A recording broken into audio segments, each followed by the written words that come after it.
studio audience that we have here that's crammed into my bedroom. Welcome, gentlemen. It is the only fantasy football show that matters. That's right, because it pertains to our league.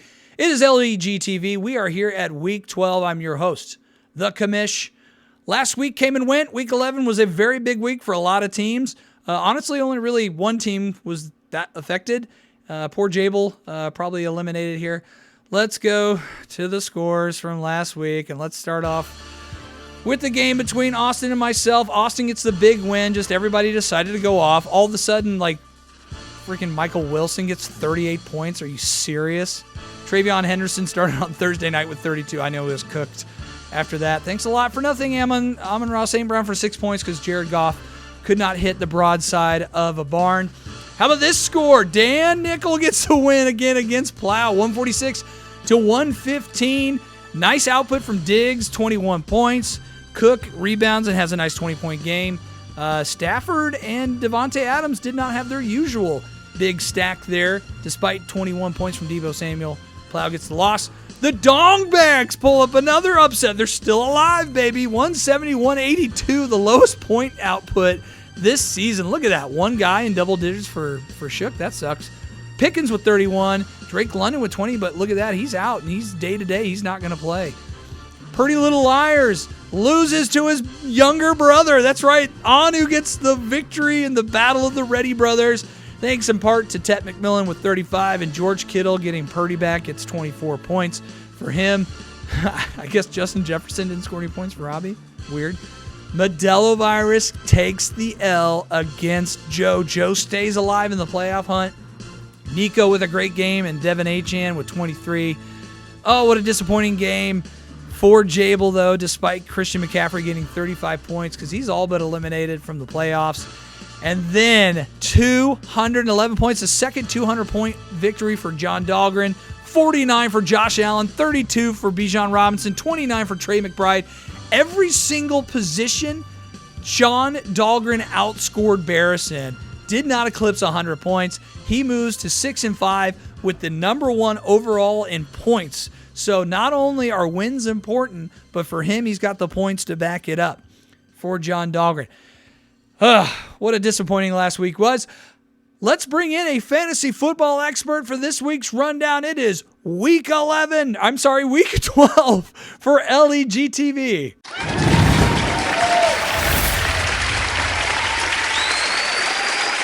Well, with me this week is our local fantasy football expert, former member of the LEG and hot and sour soup champion, Mr. Alan Nesson. Welcome again, sir. Thank you again for reading my updated credentials, yes. And thanks for having me on the Adam Barris special. Right. This is just for Alan and Dan. I feel like they're the only ones that appreciate this. And you know what? To say Adam because I don't appreciate it, but you said Alan instead. I meant Dan. That's okay. Dan and Adam. Yes, this is for you gentlemen. Hopefully, anyone else. Alan, let me give you a quick update for the league. Have you been paying attention with zero logins to the Yahoo Fantasy League? I can't even get in.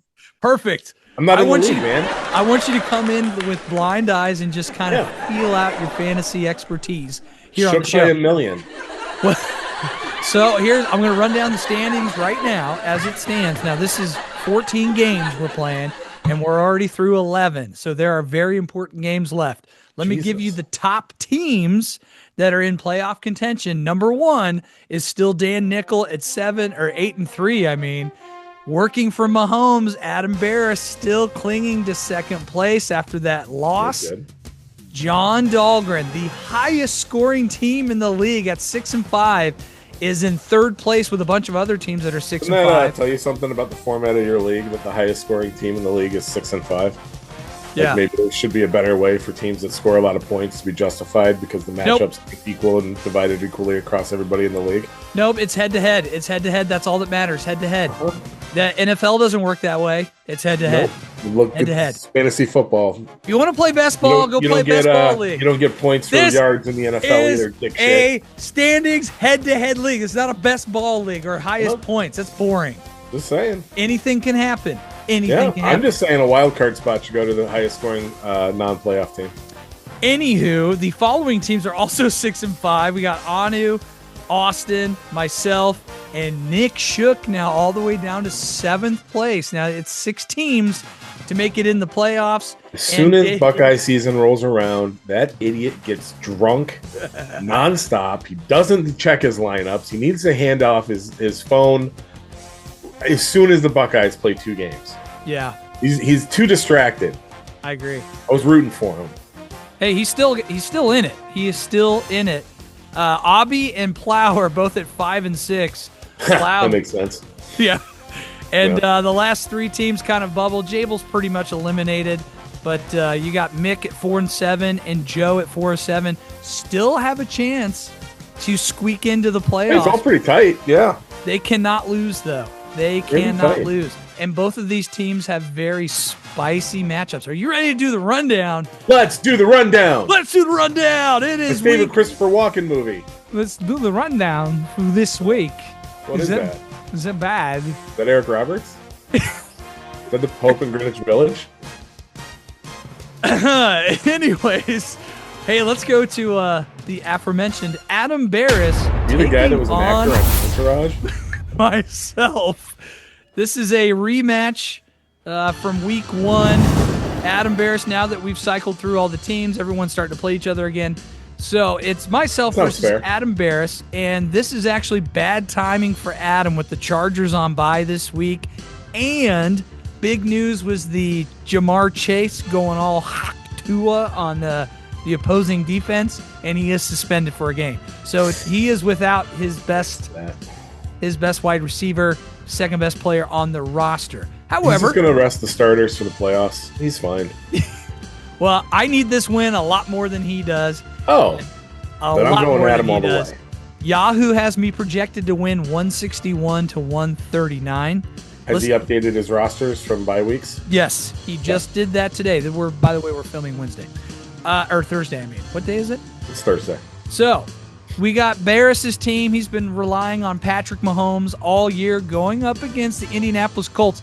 I never thought I'd say this, but the Colts have a chance to end the Kansas City Chiefs season this week. If the Chiefs lose, they are Dunsky. Put them on the slab. They are DOA. And Patrick Mahomes and the Chiefs, I don't think are just going to cower into the corner and let that go. So I think Mahomes is going to have a 35 to 40 point type of game against the Colts, unfortunately.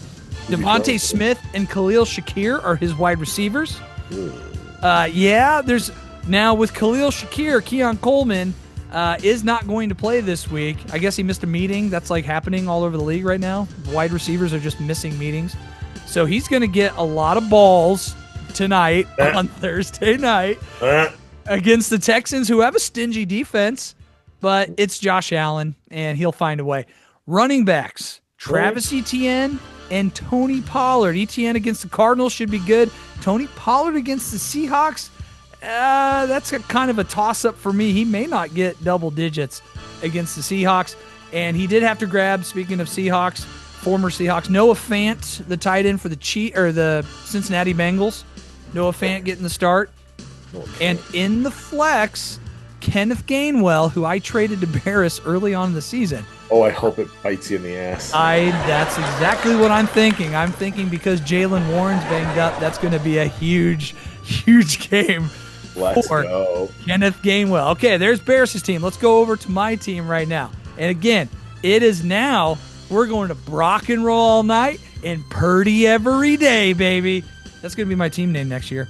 Brock Purdy going. He's dead in a car accident with the memorial team name for the deceased white worthless quarterback. Monday night game against the Panthers. Should be a smash start. Sex Panthers. Now, I like my wide receivers better than Barris's. I got Amon-Ra St. Brown coming off a game where Jared Goff couldn't hit the blind side of a barn. He's going to get fed a lot against the Giants. And Chris Olave, who's turned into a very... He might not get fed at all against the Giants, bud. You don't think... They're going to run the ball down the Giants' throat. You know, I thought that last week. Especially if Dan's calling plays again. We'll see. They were awful. Whatever they did last week is not going to be the same because it was horrendous. Jared Goff looked terrible. I think Amon-Ra St. Brown got 12 targets 2 catches. Chris Olave has been a PPR machine. He's going against the Atlanta Falcons. And in the running back spot, here's another question mark. Bam Knight is getting the start. Will Trey Benson come off the IR and start against the Jacksonville Jaguars? If so, he's coming off my IR slot, and I'm dropping Bam Knight faster than you can say Bam Knight. And Kyron Williams, one of the most frustrating running backs to own because he gets the ball a lot. But for whatever reason, the Rams get on the goal line. They throw 3 out of 4 times. It is so frustrating. I hate it. Blues. That's because their head coach is a dipshit. He is. And then tight end Juwan Johnson, who's been a fantasy darling this year, going against the Falcons in a dome. And also Wan'Dale Robinson in the flex. Jackson Dart might be back. Who's the better QB for Wan'Dale Robinson, Jackson Dart or Jameson Winston? Oh, it's Dart. He's got the team behind him. Yeah, I agree. Winston's a fun guy, and he probably also has the team behind him a little bit, but Dart's got some upside and can make bigger plays, I think. I agree. So with that rundown, do you disagree with Yahoo's projection this week? Who takes it, Adam or myself? I think you're going to have some more underperformers, and Adam will have a couple more overperformers, based just solely on the fact that I like him more than you. I also like that karma rears its ugly head, and the people that you trade to other teams tend to bite you in the ass in the long run. And mostly because of your stupid team name for next year, I got Adam by about a baker's dozen. Well, we're going to disagree off the bat here. I am picking who saw that myself coming? to win You always this week. vote for yourself. What's your record? 6-5. And you've picked yourself to go 11-0? Sounds about right. Keep No, moving. I picked myself to lose last week to Austin, and boy, that came true. All right, let's go to the first place team, Mr. Dan Nickel taking on the last place team, Jable Soul, in what should be actually kind of a competitive game. Jable now can play spoiler the rest of the season. If Dan wins this game, he locks in a playoff spot. He's still trying to get that first round bye. Let's look at the former champ Dan Nichols roster, who's projected to win 177 to 161. Jalen Hurts, who has had a very up and down season this year, is the starting quarterback, but he's going up against Dallas. He should have a tremendous game. Yeah. And then right on the other side, CeeDee Lamb at wide receiver going against the Eagles there. It is at Dallas, so it is indoors. And then a pleasant surprise this year has been Stephon Diggs. Not impregnating Cardi B, but putting up good points fantasy football-wise. Oh, that's weird. I hope he gets it done. Going against the Bengals. And I like the running backs here, James Cook and Chase Brown. Now, James Cook, he had a really good run, and we both said he wasn't going to be great this year. Then he was, but now he's kind of just meh. Mid. He's all right. He's going against the Texans. The Texans have a stingy defense, man. A lot of people don't know that. Chase Brown going against the Patriots. All of a sudden it's 2001 all over again. The Patriots are one of the best teams in the AFC, and they have a really good defense and an even better offense. Chase Brown, he's probably going to struggle there. Cincinnati going to throw the ball a lot, and Joe Burrow might be back this week. Tight end, Tyler Warren. Unbelievable start. That's going to be a smash start against the Chiefs. I think the Chiefs are going to have trouble covering him. And then in the slot, another sneaky start, Romeo Doubs against the Vikings. I actually like this play because of all the injuries in Green Bay. They just don't have any receivers there. And let's go over to Jable's team, who, again, has a chance to play spoiler. Boy, your boy Justin Herbert did not help him last week. He did not have a great game as they got pounced by the Jags. It's almost like you're on fourth-string offensive lineman. Yeah, that tends to not be great. So he's benching Herbert because he's on bye. He left guard last week, was selling hot dogs the week before. That's not a joke. That's awesome. I love that. Jordan Love getting the start for Jable, which is shaky. Yeah. Who's his backup in case it's a game time type thing? Yeah. Now, who's Jable's other quarterback? It's Justin Herbert. Oh, you said that. Yeah, he's on bye this week. Yeah, it's bad. Listen to these receivers, though. Very interesting play. A.J. Brown, who now they're starting to actually throw to because of disgruntled complaints and contract year and free agency, trade rumors, all that stuff. They're feeding him the ball to increase his trade value, I feel like. And then this is going to be a great play for Jable. He's got T. Higgins with a Jamar Chaseless Cincinnati Bengals who are going to be throwing a lot against the Patriots. That's going to be a big game. And also going to have a big game is Christian McCaffrey against the Panthers. I like Christian McCaffrey to probably put up a 25, 30-point game on Monday night. And then maybe 12. Carolina's got a stingy defense. A lot of people don't know that. That's actually true. Carolina does have a pretty good defense, but it's a good pass defense because everybody's running all over them. And Christian McCaffrey is a problem. Aaron Jones, he's now pretty much the lead back in Minnesota, taking on the Packers. And then in the tight end, Mark Andrews, who I traded to Jable, Mark Andrews finally had a good game last week, of course. Huh. Yeah, funny how that happens. And Why make any other team better? Well, Ramondre Stevenson is getting the start in the flex. He's healthy now, and so they're just like, yeah, Travion, you did awesome. We're not going to run the ball to you. Ramondre's getting the start. Does Jable play spoiler this week, Allen, or does Dan clinch a playoff berth? I think Dan's got it kind of locked up. Unfortunately, Jable's had some rough luck, and this week doesn't sound like it's going to be much luckier going his way. Injuries, bye weeks, and just overall strength of roster. I got Dan by a bit. You ready for this? Yeah. This is my upset special, baby. I'm taking Jable this week based on Christian McCaffrey, A.J. Brown, and T. Higgins going absolute bonkers, and Jordan Love puts up like a decent 20-burger this week. What do you think about that? You're stupid. Probably. All right, hey, we split on that one again. All right, let's go to another. This is one of the best games of the week. 2 6 and 5 teams, third place, fourth place. John Dahlgren versus Dr. Anurag. Anu is favored to win very big, 169, almost a 20-point, 169 to 150. Has John updated his rosters? Yes, he's updated his rosters. Now let's look at John's roster here because he is missing some people this week because of injury and bye, but he is starting Josh Allen tonight against the Texans. And again, Texans have a stingy defense, but I feel like Josh Allen's rushing ability can overcome that. But again, it's Josh Allen. He's going to give you 45 to 50 points one week and 12 the next. It's very up and down.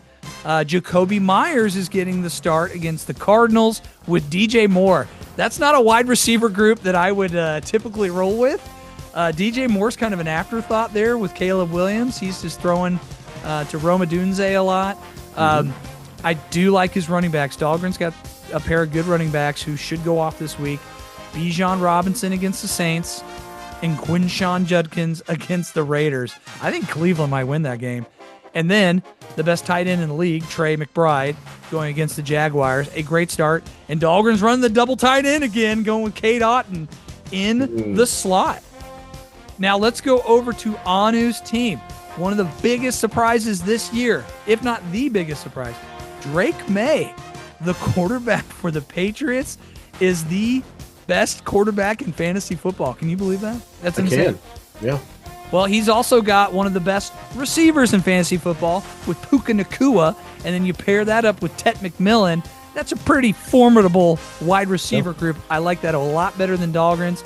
And the running backs, that's where I kind of have question marks. I give the advantage to Dahlgren, even though he's got Derrick Henry, who's really hasn't performed up to what he did last year.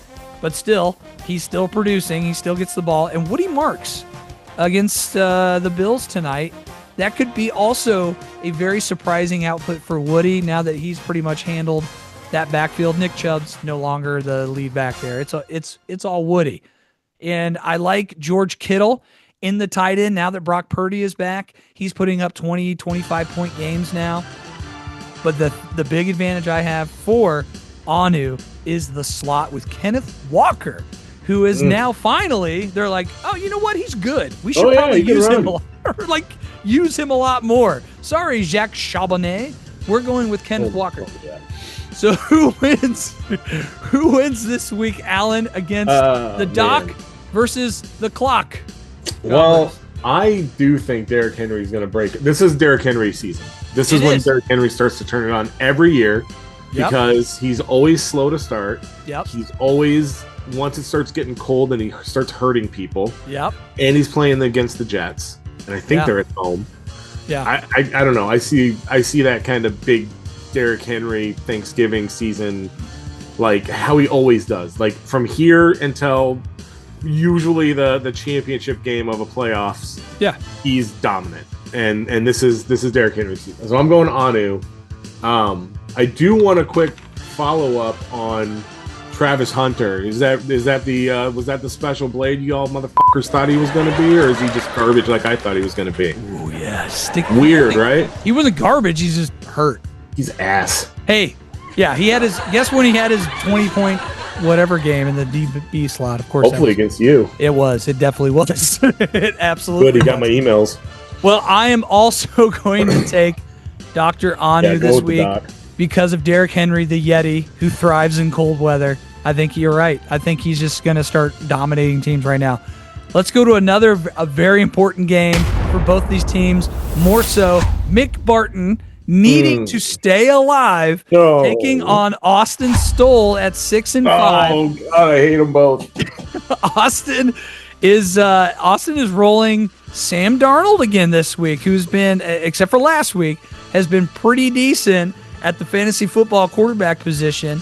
He's taking on the Tennessee Titans. He looks to rebound after a 4-interception game last week. He completely crumbled. Yeah, it happens. Poor Sam Darnold, but he's having a great year.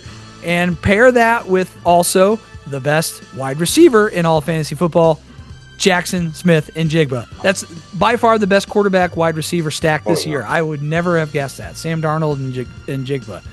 And also DK Metcalf. That's pretty much Aaron Rodgers' go-to there.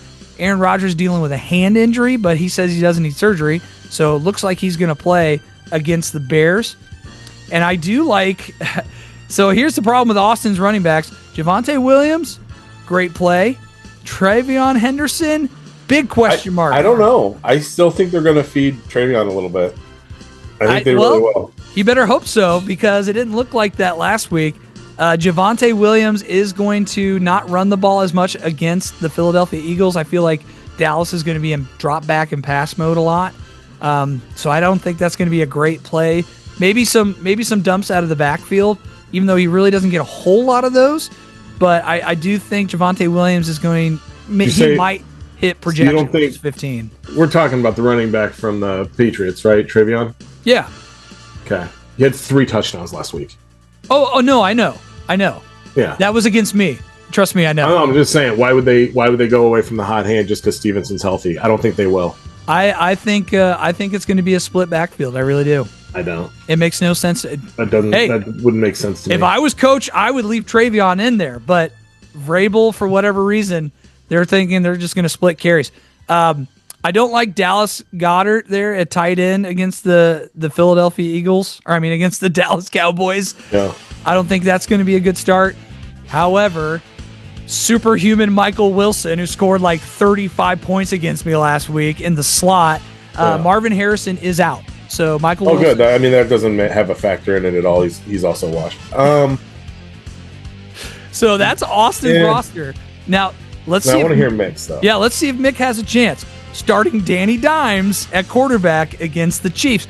Chiefs are really good at blitzing, and the Colts' pass protection is not that good. It's never been that good. I still understand this cloud, this fog of misconception that the Colts have one of the best offensive lines in the league. They just don't. You don't watch Charger games to see what a bad offensive line looks like. They can block on the run, though. Colts can open up holes for Jonathan Taylor, but they suck in pass coverage or in pass protection. Maybe Danny's just a little slow.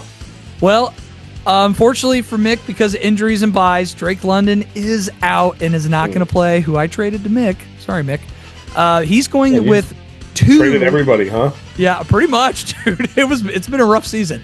2 wide receiver 2s, George Pickens in Dallas and Jameson Williams in Detroit. Those aren't the main guys. Those are the backups. However, George Pickens, phenomenal game this season, or phenomenal season. He's going up against Philadelphia Eagles, and again, I think the Dallas Cowboys are going to throw a lot. I think so, too.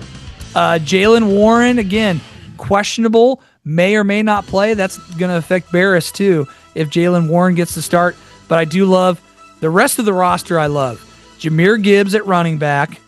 Smash start. Brock Bowers at tight end.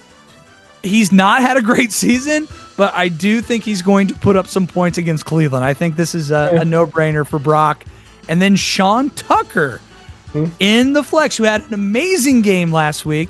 However, Sean Tucker is probably going to have to share a little bit more with Rachaad White, and everyone is just waiting for Bucky Irving to come back, and that could happen this week. So a big question mark for Mick Allen Barris. Alan Barris. Alan Barris. Alan Nesson. The way we both always wanted it to be since the day we met. I'm just waiting for a ring. Who wins this week? Does Austin win or does Mick play spoiler? I don't like Tampa having to go across the country for a night game either. Yeah. So that's kind of going to be a little extra. It unfortunately, poor Mickey might be outside looking in after this week. Yeah, if he gets it's the wide receivers in a PPR league. You got to have something. You got to have some consistency, and he's gotten some special games out of Pickens, especially. But I don't see it.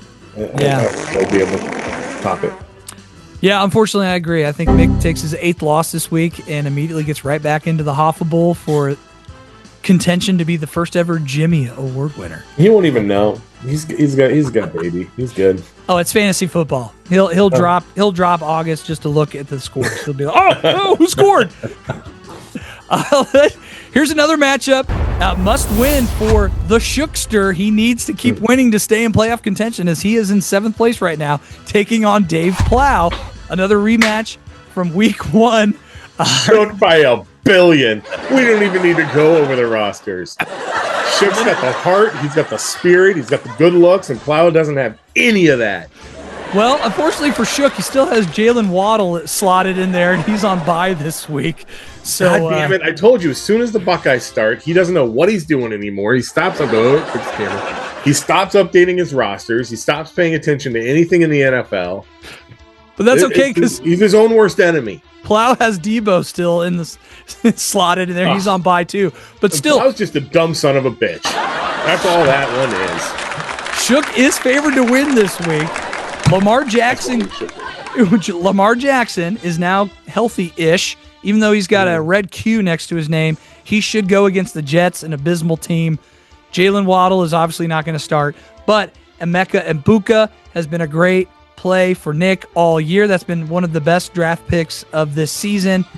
However, the running back situation, a little tricky for him. Saquon Barkley has not been that great, but I do think he has a Saquon Barkley-esque game against the Dallas Cowboys. Josh Jacobs might not even get the start. He is also questionable. He was limited in practice. Emmanuel Lewis may get the start over him. He's dealing with a knee. Tight end TJ Hawkinson. We've talked about this before, man. He's no longer the same. He just catches the ball and falls down. He's not a yak tight end anymore. And honestly, JJ McCarthy, not looking that great. And then, speaking of not great, a Cleveland Brown receiver in the flex position, Jerry Jeudy. Judy. Not liking that. What? Hey, what's that impression from? Is it Abbott and Costello? Is it? I only know it from the cartoons. The same. I figured you did. The old cartoons that we both know very well. Oh, you should come over and watch cartoons this weekend. Oh, I would love to.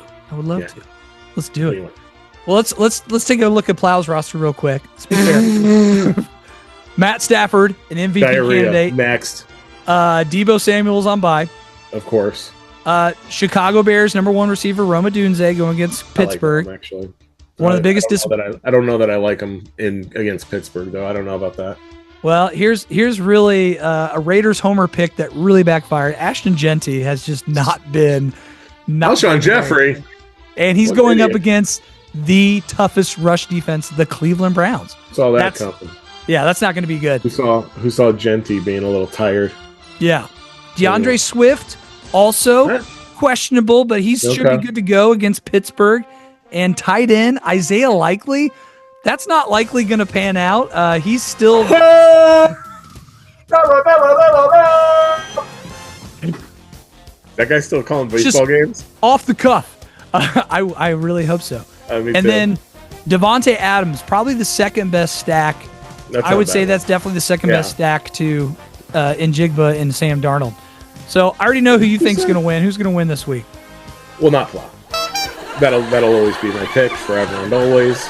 started this bit like 12 years ago, and now I don't see a way to get out of it. So he's just the worst piece of garbage I've ever met.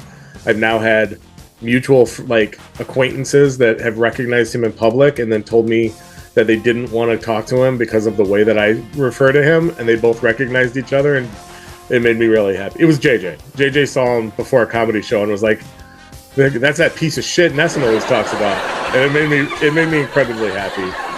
I even texted Claw about it and made fun of him a little bit. So yeah, it's gonna be shook probably by what's Yahoo got him at? 138 to 131. So it's close. Ooh. Yeah, it's pretty close. I got shook by 1 billion, so I'm not really sure if their projections are as close to mine. And you've been spot on. Probably be like in the negative by a lot. Like it'll be the first time it'll be a negative score for an entire week's worth of points because he's that bad of a human being. Everybody, even the defensive players somehow. Yeah, no, I forgot you do defense like that. Yeah, they take tackles away. Yeah, they're all gonna get suspended for spitting in other people's mouths, which some of us are. I was like, yeah, I'm into that. Yeah, well, into that. Okay. Woo! All right, last game. To me. That's all fun. It's all good. All right. Last game, as my free Zoom trial is about to expire. Here we go. Let's go to Joe Murdoch's disappointing 4-7 campaign this year, taking on Ablash, who's at 5-6, who also needs to win to stay alive. Yeah. Now, again, Joe is not mathematically eliminated. Everyone's tight. That is kind of crazy. You don't have like a one winner. You don't have a big like 10-0er this year. Yeah.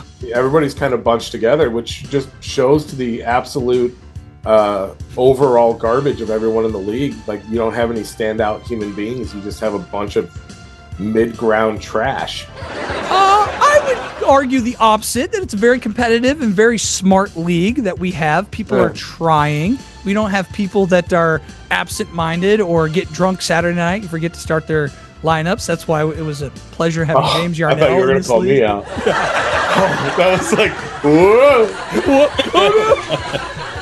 All right, Joe. No, James isn't in the league anymore. You stepped it up. I mean, for sure.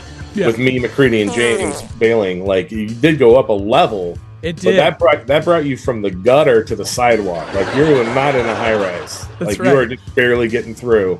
We are. All right, last time, Joe.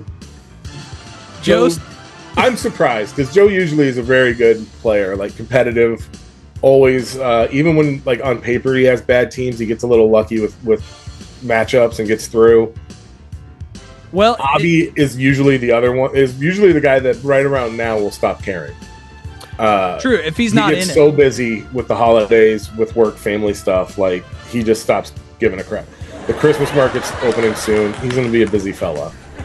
Well, just based on that. Just based on that. Abby is projected to win by 3. But so Joe's roster. The closest one. That's the closest one, right? It is the closest one. Joe is usually very solid in the running back department, and he's just had bad luck with the whole Chuba Rico thing. Really torpedoed that position. Yeah. Now he has both. He has both, which is smart. You got to just pick the right one. You got to pick the right one because now they're like, okay, Rico, we know you were great, but we paid Chuba all this money, so split. Baker Mayfield. Yeah. Splitting, it's just tough to get those extra points. It is. Baker Mayfield getting the start for Joe against the Rams. I think he might have a little bit of axe to grind with them as he did play for the Rams for that hot minute. Yeah. I do like the Nico Collins play because I think Davis Mills gives Nico Collins a lot more value. A little bit. Xavier Worthy going against the Colts. He's listed as questionable. But again, Kansas City offense is actually kind of like the Colts offense. There's a lot of mouths to feed. There's no clear. I mean, Rashee Rice is obviously their best wide receiver, but he's not like a wide receiver one. Much the Colts like don't have one either. They're just right in the middle. Like exactly. It's just, and that's fine. Like teams win plenty of games that way. You don't need to have a superstar wide receiver to win games. I mean, they still make Juju Smith-Schuster relevant in Kansas City every once in a while. They've always been that way. They've always kind of shared the wealth when it comes to the way they call plays. Yeah. Houston against Buffalo too, though. Yeah. I can easily see that one being. That one can go either way. That could be like a 16-10 weird game, Yeah. or it could be like a 35-42 type game. Total shootout. It's because it's weird and it's a Thursday. Yeah. And I feel like Thursdays usually suck, but they do. I don't know. They do. I can see it being an early lead by the Bills and Houston throwing it up and Nico having a lot. I'm weird with the travel stuff, so I never like players going across the entire country to play. Tampa going to LA is 3,000 miles away from your family an extra day. You're tired. You're getting text blown up because the chick's trying to figure out all the bed arrangements for Thanksgiving next week. It's just a nightmare. So I don't know if Baker's going to have a big game against LA, although he should. On paper, if they were at home, I'd be like, Baker's going to dominate. Yeah, he's just going to be inundated with where can I put yours in? It's just got to save space. That was the most in-depth analysis. You're talking about travel plans and family rearranging pillows. Wow, that was. Well, it's like noon. I just got high. Well, how about this? I'm going to go through the rest of the roster since I only got 5 minutes. Again, I mentioned Rico Dowdle. He is getting the start over Chuba against the 49ers. They're going to struggle. Alvin Kamara, another reason why Joe has struggled this year. He's just. I think this was the year that Alvin is finally no longer fantasy relevant, unfortunately. And it's sad because he's been great. And Joe's had Alvin Kamara, I feel like 4 or 5 times. Yeah. Hunter Henry was great at the beginning, the first half of the year, not so much anymore in New England. Now that they're getting more of the wide receivers involved, he's going up against the Bungles.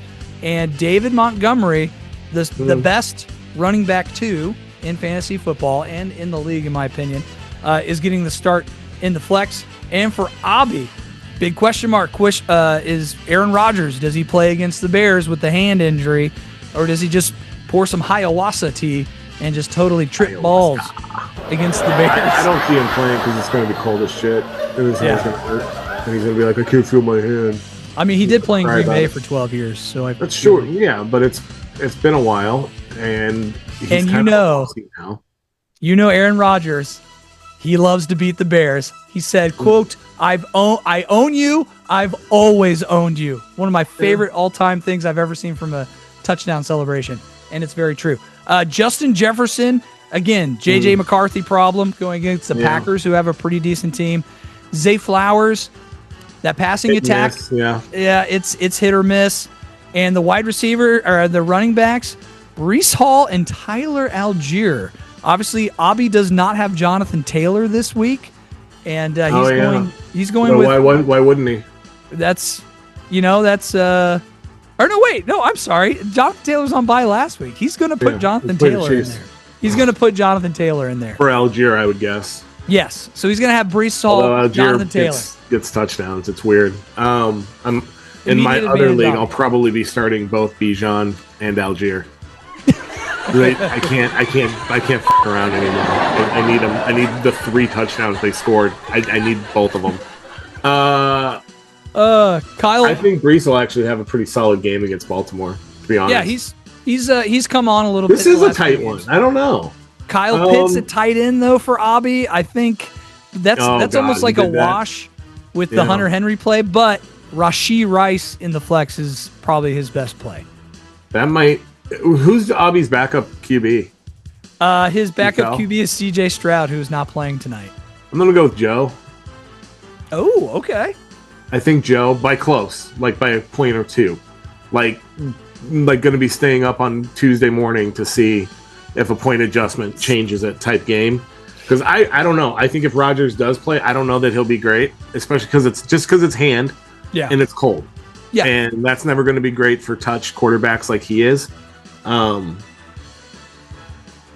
that, I think Taylor will still be good. I mean, he's always going to be good, but that's exactly why I'm picking. I think Breece is going to be good. I'm picking. So it's kind of I still think it is really close. Yahoo's right on that one for once. I am taking Abi. Okay, I'll take Joe to beat Joe, and if Joe loses his game, I think he might be the first runner-up to not make the playoffs the next year. It's actually the last. I think you did that. Didn't you do that? Maybe. Oh, no, you went from worst to first, maybe? The last 3 runner-ups in the championship won it the next year. last 3 years in a row, which is That's crazy. because he should have won last year.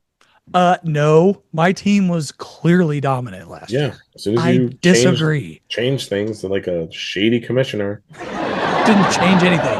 Well, we need to change the channel here because I've only got a minute left here. Alan, do you have any departing words for your fellow colleagues here in the League of Extraordinary Gentlemen? Nah. I love it. I love it. Come watch cartoons. Yes, let's watch cartoons. Thank you for coming on this week. As always, I'm your host, John David Brake. We'll see you next time.